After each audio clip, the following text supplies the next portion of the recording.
gatanu 1 Samuel 15 ni inkuru y'umwami yitwa Sauli. Muramuzi umwami wa mbere muri Israeli. Rero uwo mwami Imana yamuhaye amategeko adusubire kuva mu murongo wa mbere gushaka kwa gatanu. Wa mbere gushaka kwa gatanu. Maze Samueli abarira Sauli ati ni jewe Uhoraho yatumye kukwimikisha amavuta ngo ube umwami w'abantu biwe b'Abisirayeli. None rero niwumve amajambo y'Uhoraho.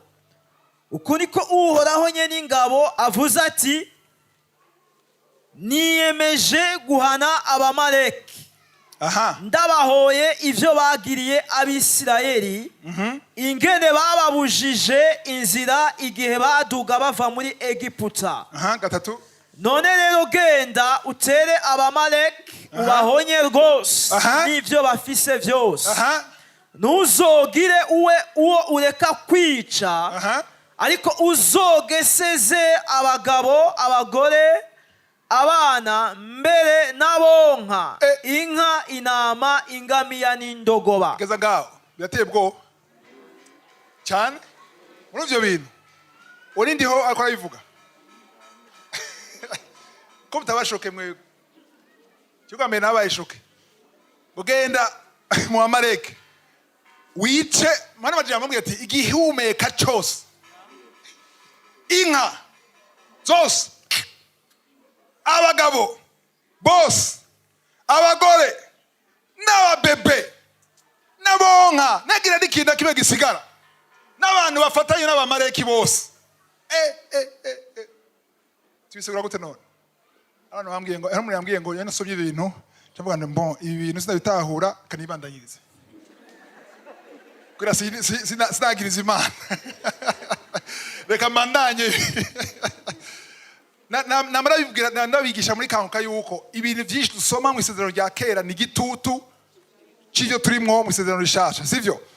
Ibi bintu ushaka kubyumva ingene Imana ivuga ngo genda ubamare bose nagenda umuntu n'umusigara asigara ukunyene Imana yabwiye Sauli yica Abamaleki bose, niko dusabwa kwica kamere yose nagiye kanama gisigara, kuko Abamaleki bagwanya ubwoko bw'Imana, bagwanya umugambi w'Imana, bagwanya bya vyiyumviro twavuga Imana ifise. Abamaleki baza kubigwanya, niko nawe kamere y'umubiri wawe iza kugwanya umugambi w'Imana. Nico gituma rero abantu bataratahura icyo bisigura iby'impwemu n'iby'umubiri, kuko vy'umubiri mu isezerano rya kera yari ishusho y'ivyo tubamwo mu isezerano rishasha.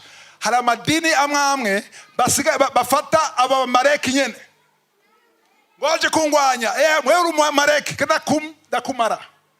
Hari abantu bica abantu ngo bakwica Abamaleki, ariko ntitukibaho mu isezerano rya kera. Amategeko, la loi était charnelle mu isezerano rya kera.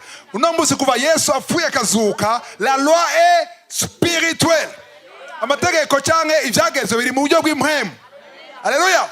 Cyo gituma Yesu avuga ngo mwarumvise ngo, siko Yesu avuga, mwarumvise ngo umugabo ashaka kudivorce, gutandukana n'umugore, nagena asabe ikete, ariko jewe ubu abavanye muri faze ya kera, abazanye muri faze ishizano rishasha. Kiazira mwarumvise ngo iginye kurindi, ijisho kurindi, ariko jewe ndababwiye ngo mukunde abanzi banyu kandi mubasengere kandi mubahezagire. Ivyonye ntivyariho kirya gihe, ni vy'uno munsi. Rero wewe uri bisezerano rya kera, ari muri isezerano rya kera nguno munsi, ari mu isezerano rya kera ninde yo duzu ko ni mu isezerano rya kera. Munamuri Ancien Testament duzu ko hari umukozi w'Imana yeze kumbara ngo jewe Imana yanje ngo ni Imana yo mu isezerano rya kera, ijisho kurindi, ngo ivyo dusengeye tubibona sur place.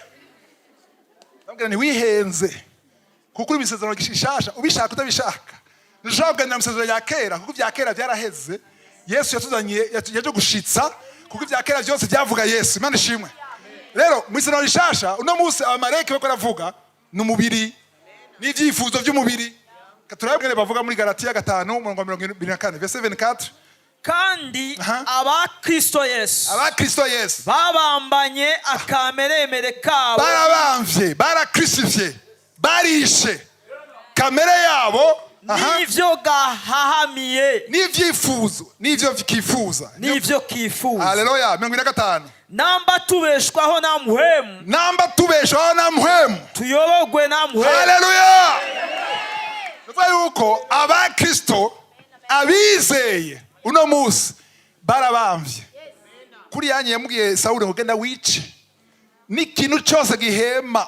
Ndabwire hariho kamere yawe kuvukizwa, hariho kamere imaze gupfa, hari imaze gupfa, ariko niho bigihema, hari bikivuga, hari ikiboroga, vyose bikeneka kuvyica vyose yagera kimusigaza. Haleluya. Dusubire rero hamwe twari turi Samuel wa mbere yageze ku murongo wa 3 somo wa 4 gushika wa 5. Nuko Sawuli ahamagaza ingabo aziharurira Itelaimu, zari ingabo 200,000 hamwe n'izo mu Buyuda 10,000. Bukeye Sawuli aja ku gisagara c'Abamaleki aryama mu mwonga waho.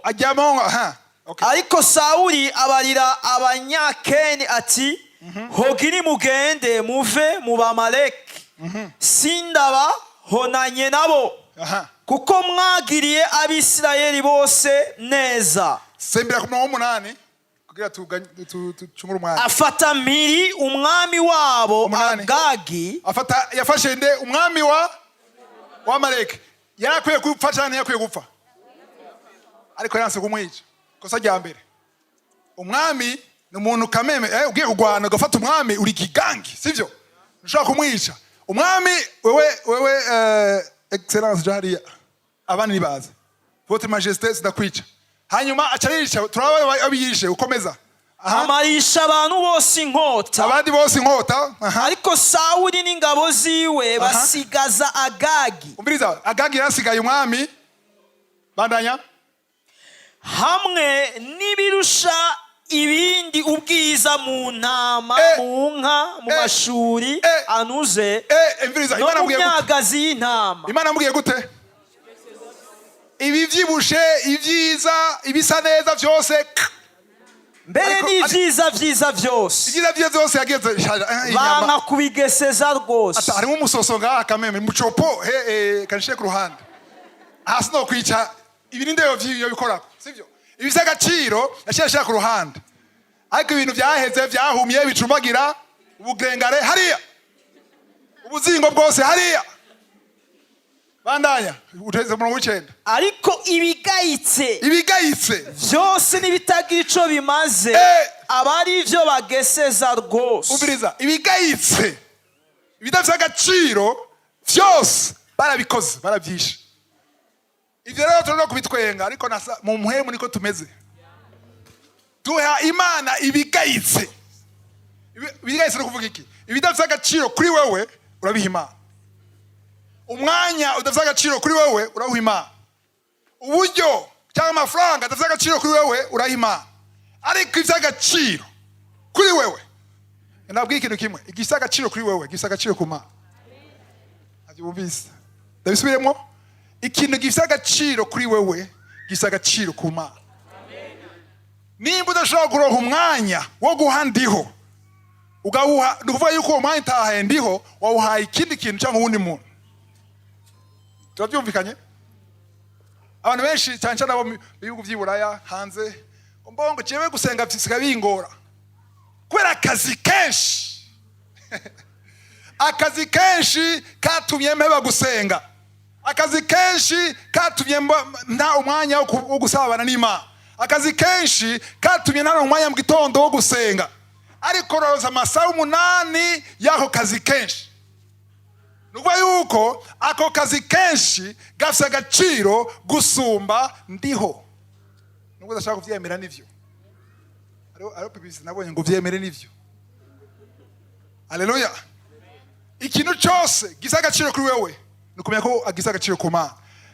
Uyu Sawuli yafashe iby'agaciro abisha ku ruhande. Umwami afite agaciro. Ibintu byose, intama zivyibushe, inka zivyibushe, zifise kazoza zigugwa amafaranga menshi ashaka uruhande. Ibya agaciro byose acaravyica. Icyo yakoze ikosa rikomeye, uwo mucena yawuhejeje. ikometse bikomeye acagenda kubinyegeza. Hari abantu bibaza ko banyegeza Imana. Kunyegeza no guhisha. Sivyo? Ijambo ry'Imana rivuga ngo urabikora ngaceceka ukibaza ngo mpwanye nawe. Gute umuntu nga Samuel, ijambo ry'Imana rivuga ngo Samuel akitangura kuba umuvugishwa ngo ijambo ry'Imana rivuga ngo nta jambo na rimwe yasohoye mu kanwa rishike hasi ridashitse. Ikintu cyose yavuga bose ari babizi yuko Samuel avuze ntahusha. Na Sauli yarabizi yuko abivuze ari Imana yavuze. Imana yakoreye ngo wice byo bose abantu bo yarabishe, yasigaje umuntu umwe gusa, umwami, kuko niwe afite agaciro, nta gaciro afite kuri we. Ibitungwa arica byose asigaza ibifise agaciro. Akibaza ngo Imana navyibona. Icyo yakoze yagiye kubinyegeza. Samuel ashitse byagenze gute? Murongo w'10. Maze ijambo ry'Uhoraho riza kuri Samuel riti ndicujije icatumye nimika Sauli kuko yamvuye ko akanka gukora ivyo namubariye. Ubiriza nimba ari ikintu kibabaje ntipfuza, Imana ivuga ati ndicujije. Mu Gifaransa bavuga ngo je m'en repens. Sivuga ngo ariko arihana, oya, ariko araregreta. Kuko Sauli akimukira umwami yari umwami aryoshe, yubaha yitaho se wiwe w'indero, akwije byose, aciye no bugufi. Muzobibona mu gitabo cya Samuel, sivyo? Ku buryo rigiye bamugira umwami bakavuga ko ari we, baramubuze yagiye kwigegeza amavarize. Yashaka kugaragara, yari afite ibintu byose bikwiye, ariko raba mu nzira yahindutse. Imana ivuga ngo ndicuze. Yigeze kubwira abanyisirayeli ngo ndicuze gituma ubwoko naburemye. Birabaje aho ndi havuga ngo ndicujije. Kuko je nama nifuza nshaka ko ndi havuga ati ndanezerewe. Je suis fier de toi. Amen. Uwe shaka ninde n'uciye bugufi amwumvira. Murongo 11 wawusomye? Ndicujije icatumye nimika Sauli kuko yamvuye ko akanka gukora ivyo namubariye. Maze Samuel arashavura cyane akesha ijoro atakambira Uhoraho. Bukeye azinduka kare ngo aje gusanganira Sauli, baramubarira bati urinde agiye gusanganira Sauli nta n'isoni agira. Aje yakoze agiye kumucamo, agiye kumubesha, ariko bya bintu bisa agaciro, bya bintu by'agaciro, za ntama, za nka byose yabishize he? Inyuma y'urugo, inyuma y'inzu. Ndagaragara ko ivyinyegeje bizogaragara. Urabishije abantu navyo bashaka kubona abantu kumbure, ariko Imana izobibona, sivyo? Hanyuma bacaza kumusanganira, baramubarira bati Sauli yari yagiye i Karumeli ahishingira icibutso. Simbaga 13. Maze Samueli ashikira Sauli. Sauli aramubara ati uragahezagirwa n'Uhoraho. Ico Uhoraho yambariye nagishikije. Ibaze. Bashaka kwibaza ngo ico Uhoraho yambariye. Uno munsi abantu bihumuriza ngo Mana nabikoze. Njanye navuga ngo Mana nagerageje. Fumwa sense vuga uti nagerageje byangoye mu nzira. Mbiriza nibyakugora uzobwire neza byangoye. Ngo ivyumba ari wambariye ngo nabikoze. Arazi neza yuko ari misoso iri nyuma.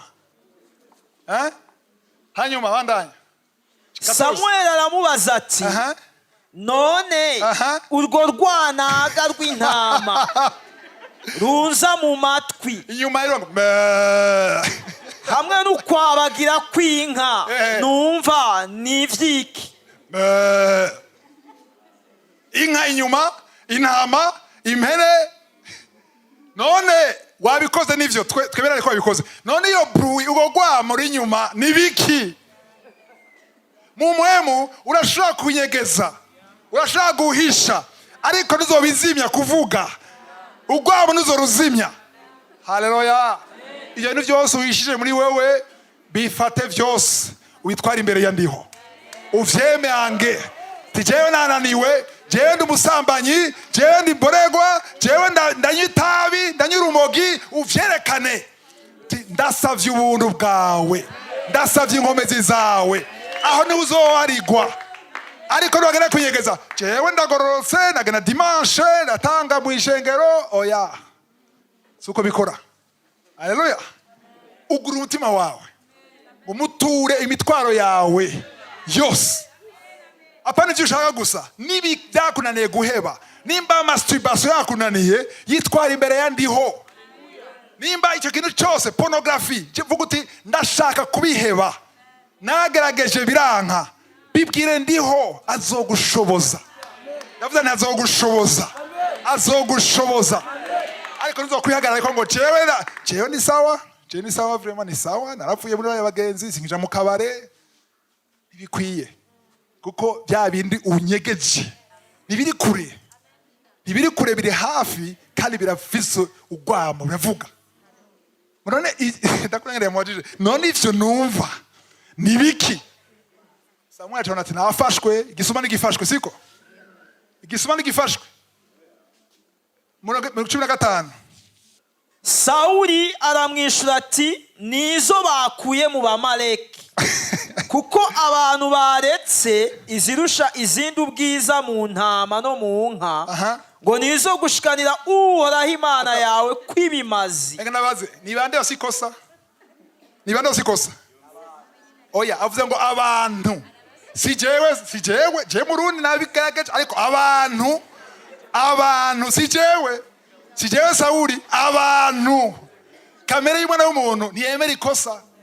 Wamushaka uwundi Adamu nibiki umugore wamaye Eva nibiki inzoka. Umbiriza ntuzose kurondera ngo kutikosa ku wundi.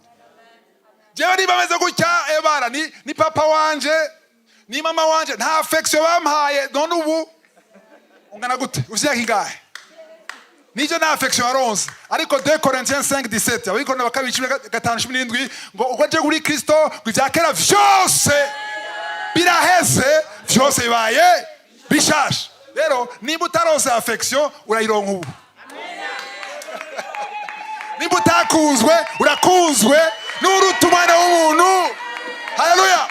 Biriza nivyo bashobora kwara gufasha nabi nivyo nta rukundo baguhaye byaraheze ariko icyaremwe kisha. Abana ngo abantu patro wanje pastori wanje kura makosa ku bandi Sauli ngo si jewe ninde uri umwami. Sauli ntiyabwiye abantu babaronse amategeko sivyo baronse amategeko kweli kubivuze nuko bitangoye kuvuga utangwa gwinka kudayivuza imbere yashiko tuvuga ati uraze rero finama bya bintu abantu bananiye kweli kubivuze wakufashwe yivuga kare twara kuvyemera apara gushikoza ku wundi sivyo. Nje gituma muzobona ukiri gitabo yarangije nabi kubera adashaka kwihana. Abantu bose badashaka kwihana barangiza nabi. Umuntu wese yaroye ko yagize ikosa gemere uje imbere y'Imana usabe imbabazi usabe guharigwa. Imana yuzuranye imbabazi warakoroye inda imwe zibiri zitatu je imbere yandiho bivuge ndasabye imbabazi nabikoze bukoro kwikunda sinari bwakumenye ariko nashaka kubicara mugisha kuko ni wantu yihana ivyaha vyawe vyose uko bingana navyo tukura nka mutuku gute vyose birahanagurwa. Jambo jibara vango ivyaha vyawe ni nguko utigeze bikora. Urumve ngo Imana simbabazi ninde muntu yo kwicira abantu hambwa cyumuharira nko kumengo ntacyo akora ninde.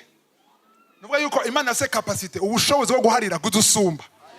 Imana iraharira bitaravye ivyo wakoze byose ariko Imana ishaka iki ishaka ko wemanga icyaha. Haleluya. Uvyemere ko bikoze. Uba rero ikibazo siwe ninde n'abantu 16 maze Samuel yishura Sauli ati hagarara hinge nkubarire nanje ivyuhoraho nacurumva bandanya ivyuhoraho yarayambariye iri joro. Aramwishura ati egome vuga. Ntanatinya ntanatinya Dawudi umuvugisha mugiye ati hari umuntu yakoze ibi nibi afise intama nyinshi afata intama y'umuntu asagatama kamwe gusa. Dawudi ngo uwo muntu ninde akwiye kwicwa uwo muntu ni wewe. Dawudi acarafukama, yo mbabarira nakoze icyaha, mbabarira Mana. Umutima wo guharira ni ikintu gikomeye dukeneye mu bana b'Imana. Hey, ugira uvuge, vuga. So wa mbere ambwiye vuga. N'ubundi yaravuze. Ubiriza ni guca bugufi. Umuntu adafite umutima wo kwihana ntaharigwa. Ariko Imana ishaka urawe uregrete, wumve ko ivyaha bikubihiye. Uricuza ivyo wakoze utamenya. Ariko bavuga ati ntaco amaraso ya Yesu arahari. Nuvuga yuko nturihana ukwiye kwemera kwihana. Uyu mugabo nimwabanda yamusoma muhira wona yamusoma, uyu mugabo hageze igihe amaze kumugiza mubwire soma 22 ndashaka ne tusomye 22 umve amajambo amubwiye. Samueli aramwishura ati mbega Uhoraho ahimbagwa n'amashikanwa aturirwa n'ibindi bimazi gusumba umwumviye. Gusumba umwumvira. Erega kumvira gusumba ibimazi. No kugamburuka gusumba ibinure vy'imfizi z'intama. Haleluya. Ya kweka vuze ngo kweka vuze ibinure vy'imfizi z'intama. Kwera vyo binure vyuzuye inyuma y'imyegeje. Yavuze yashatse kumubwira ngo wowe wahisemwe binure hagukumvira. Hari abantu bahisemwe ivyaha hakumvira ijambo rivuga ngo ihane hindukira. Ariko ivyaha urabinezerewe. Umiriza hari abantu babihigwa n'ivyaha babibaboshe bariko bararirira Imana muri umwanya, ariko n'abandi babinezererewe nta kundi. Ari umuntu yambwiye ngo no ega birumvikana umubiri uragoye. Umubiri wabaye mugenzi w'umubiri. Umubiri ni Amaleki.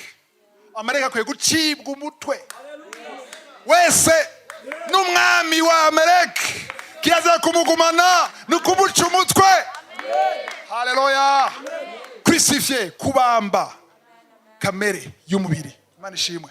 Rero uyu mugabo Sauli mwana yimusoma hageze igihe amubwira ati bon ndemeye ko wancirira urubanza wanyagirije nta kundi. Hageze igihe nemeye ko nakuze icyaha, ariko ndagusabe nitugendane gutanga ikibazo imbere y'Imana yawe ntakivuga yiwe yawe.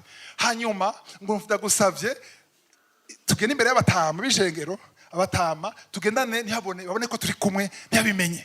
Umva wewe yitayeho icyubahiro ciwe. Icyara cyamubwira ikintu giza agaciro ni icyubahiro ciwe gusa. Ivyo byerekana yuko nta kwihana. Cyo gituma Dawudi yahariwe. Dawudi yaremeye guca bugufi. Yaremeye ko yamenje yakoze ibintu bitabaho. Arafukama ararira Imana. Imana yawe yaratevira muharira arakomeza. Munyuma Samuel yashemubwira ngo rero kwera wewe tumvira utihanye Imana yagabanije iminsi yawe. Imana yaronse uwundi muntu ahwanye n'umutima wayo. Wo ninde? Dawudi. Imyaka ari gutwara yari ingana gutya yaciba ngo Pao. Nawe ndakwifurije rero bwira gute? Kwihana. Amen. Mugije marateguye byose muzaba bwawe bibe.